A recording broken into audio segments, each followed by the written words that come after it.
Islamic মৌলবাদীদের বিরুদ্ধে বলতে গিয়ে তসলিমাকে তার প্রিয় বাংলাদেশ জন্মভূমি ছাড়তে হয়েছিল।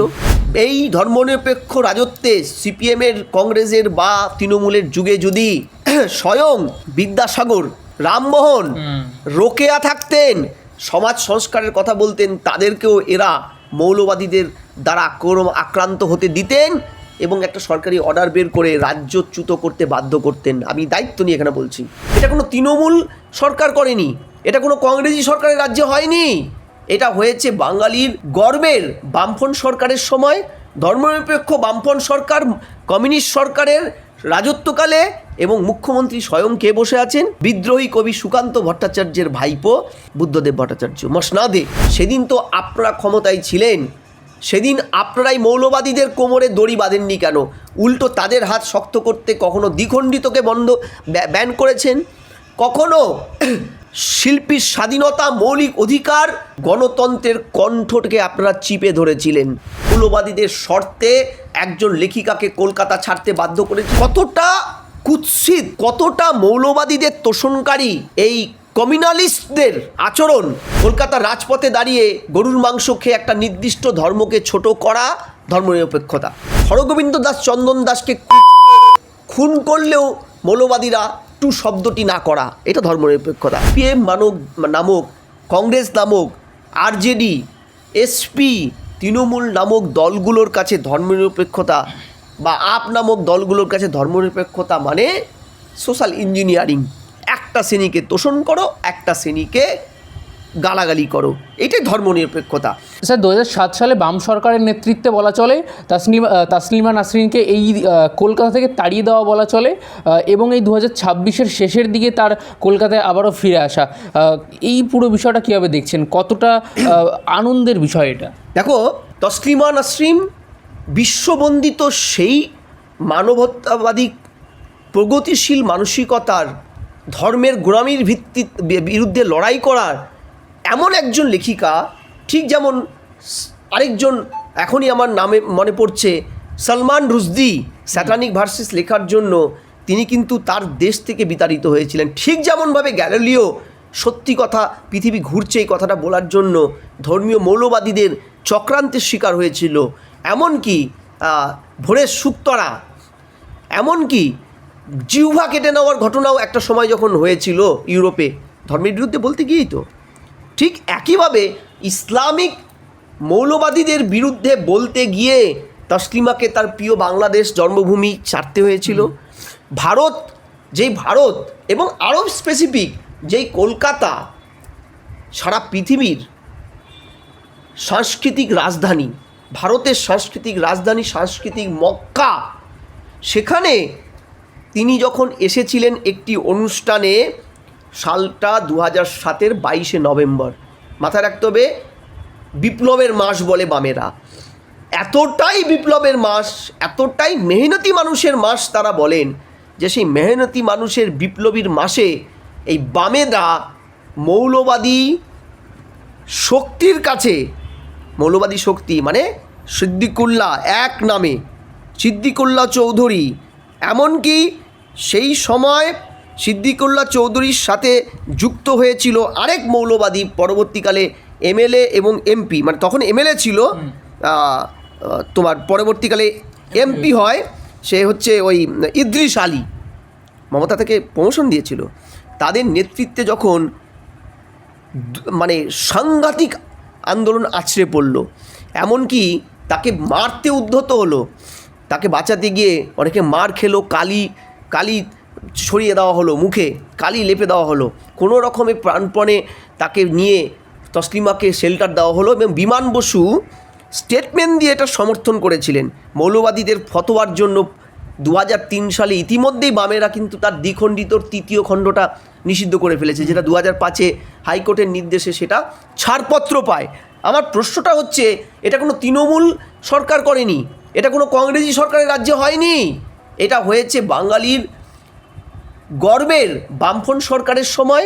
ধর্মনিরপেক্ষ বামফ্রন্ট সরকার কমিউনিস্ট সরকারের রাজত্বকালে, এবং মুখ্যমন্ত্রী স্বয়ং কে বসে আছেন? বিদ্রোহী কবি সুকান্ত ভট্টাচার্যের ভাইপো বুদ্ধদেব ভট্টাচার্য মসনাদে। পক্ককেশী, শুভ্র বসনার, নন্দন ঘেঁষা সাংস্কৃতিক মুখ্যমন্ত্রী বুদ্ধদেব ভট্টাচার্যের হাত, মৌলবাদীদের হাত সেদিন শক্ত করেছিল।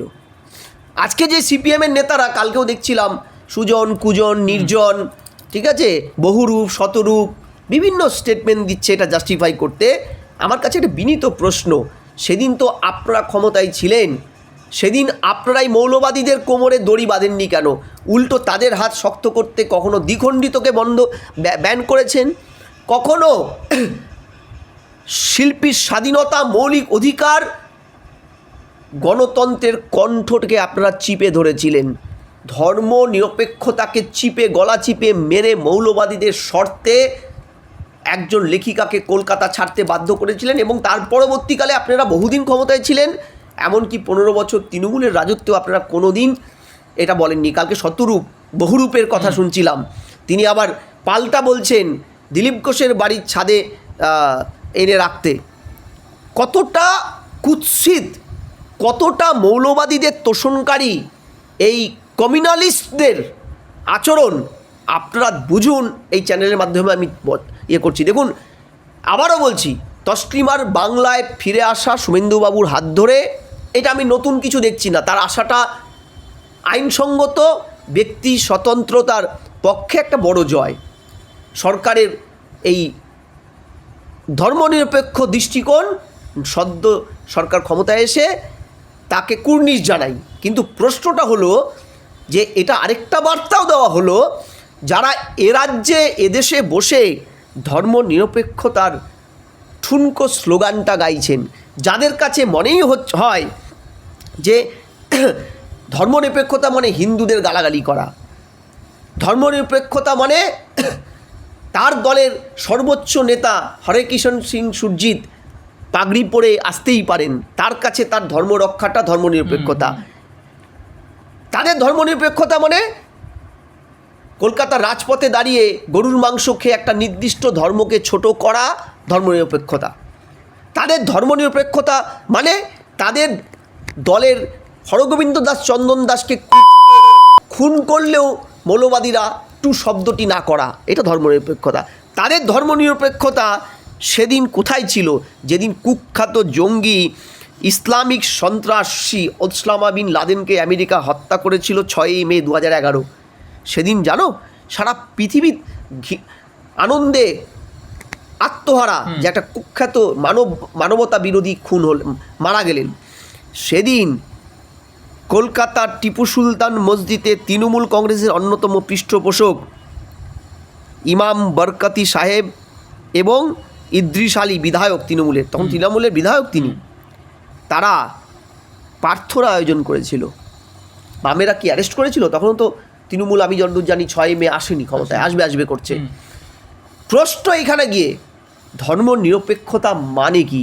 সিপিএম নামক, কংগ্রেস নামক, আরজেডি, এসপি, তৃণমূল নামক দলগুলোর কাছে ধর্মনিরপেক্ষতা, বা আপ নামক দলগুলোর কাছে ধর্মনিরপেক্ষতা মানে সোশ্যাল ইঞ্জিনিয়ারিং।